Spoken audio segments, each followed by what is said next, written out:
was a 2-day journey across 3 islands to my first destination. I took 2 ferries, riding during the day, sleeping on a yoga mat on the floor of the ship at night. Finally, I had arrived.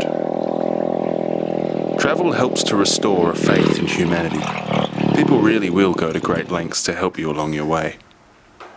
Here, a friend of a friend, Min, who yesterday was just a stranger, offered me his couch to sleep on for the next month. Cheers, Min. Min's place also happened to be just a stone's throw from one of the best waves in Indonesia.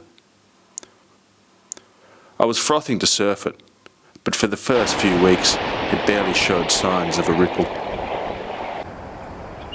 There wasn't much else to do but explore the area and get to know some of its people. Staying next door to me was Julie. She is 60 years old and for the past 4 years has lived here alone in this tropical paradise. I love Indonesia and I just thought I'm just going to do it. So I leased the land, hadn't seen it, paid for it, turned up and just went, this is mine for the next 100 years, so build a house, here I am. Very random, but yeah. It would have to be 90% of the time I just love being here, but the other 10% I do have days when I just go, what am I doing?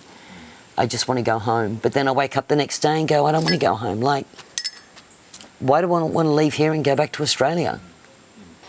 Being single woman here on your own, you can't be a girly girl. If you know, I'm not being disrespectful, if you know what I mean. You've got to be pretty tough. You've got to stand your ground and, yeah. You've got to be, I've learnt you've got to be someone that enjoys their own company, because I never did that in Australia. I always had to have people around me. Here, I can go for days at a time and not see anyone unless I go to the village. I'm an animal lover. And in the 4 years I've gone through, I've lost like 12 dogs. In Australia, you've got 1 dog for 15 years. Yeah, where in Australia you lose your dog and you cry for 2 weeks. Here, a dog's dead, I've just dig a hole and bury it. And it's like, oh well, another one's gone. Go and find another one. Just take another one off the street and that'll be mine. This is so different. This is, the locals call this the Wild Wild West. And it is very much like that here. Staying beneath Julie are 2 migrant workers from Lombok, Kusnadi and Rezan.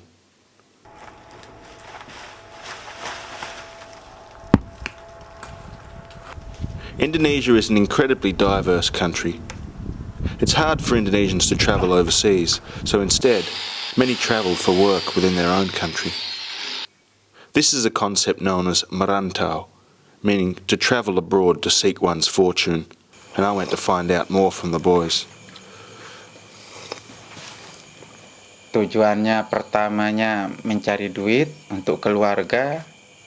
Terlepas dari itu, pengalaman kami juga mungkin udah bisa ngelihat daerah luar, ya cukup lah untuk masa depan anak-anak kami biar bisa sekolah dan hidup normal seperti orang lain. Mungkin agak lamaan kami di rantauan, mungkin 2 tahun atau 3 tahun, tapi biasanya sih kami tiap tahun pulang pas hari raya. Kadang kalau bisanya untuk ngirim aja, hasilnya, duitnya itu mungkin dikirim. Wajib karena kalau kami udah akhir balik, artinya cukup dewasa, berarti keluarga kita masuk harus menghasilkan duit demi keluarga. Travel also emphasizes the vitality of being kind and generous with what we have. I kitted the boys out with a couple of pairs of Otis sunglasses to help keep the dust and sun out of their eyes. They were stoked.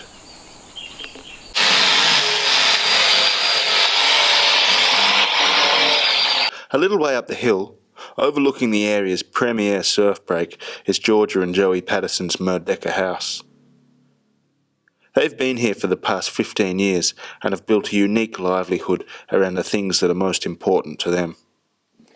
Yeah, from a young age, when I discovered surfing, I was into all these other sports at the time, and I just dropped them all overnight. It's an addiction, as everyone knows. Once it gets its hooks into you, you can't let it go. So yeah, surfing definitely presented itself at a time when I needed something to lean on. Yeah, when my parents broke up, I was one of the oldest of 6 kids, and my dad was a hard-working man that, in my eyes, never did anything wrong. Having seen his world fall apart gave me, I guess, a bit of resolve to not be scared to take chances on things that are risky, because you could do everything right and still come unstuck. The sheep lives in fear of the wolves all its life, only to be eaten by the shepherd, you know. That's right. Yeah, the shepherd kills more sheep than wolves. Yeah, that's right. Yeah, so I guess the way the chips fell,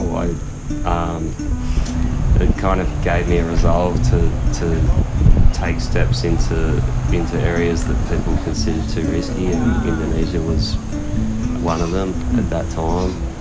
I came to Indo first in 1999. I was 18. Yeah, but it was the time of my life at the time. I'd never seen anything or experienced anything like it.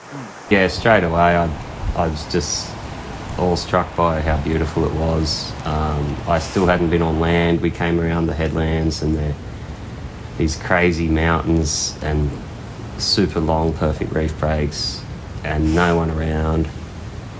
It's the kind of wave that you go blind staring at, waiting for it to break. And it's a mesmerising wave when you see it. Anyone that's lucky enough to be here when it's at its best is going to go home and feel like they really ticked a box off the bucket list.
A trip of this magnitude also doesn't come without its fair share of hassles.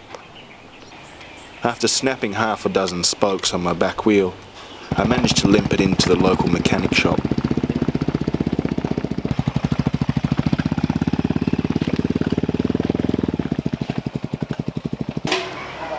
Here, I met Pak Bambang, a mechanic from Java. sudah 30 tahun lebih. Emang dari mulai muda ada hobi itu. Jadi kita kerja sesuai dengan hobi. Jadi kita selalu kerja itu selalu senang karena sesuai dengan hobi. 65 tahun. Tidak mau pensiun. Harus selalu ada kegiatan. Karena kita hidup punya tujuan. Mau menjadi mekanik harus ada sifat apa? Sabar, telaten, ulet, teliti.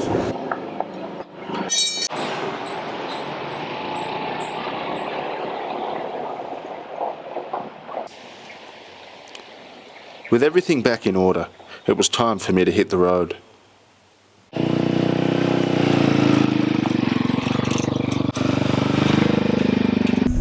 I headed east, knowing that this was probably my last taste of Western comfort for a good long while.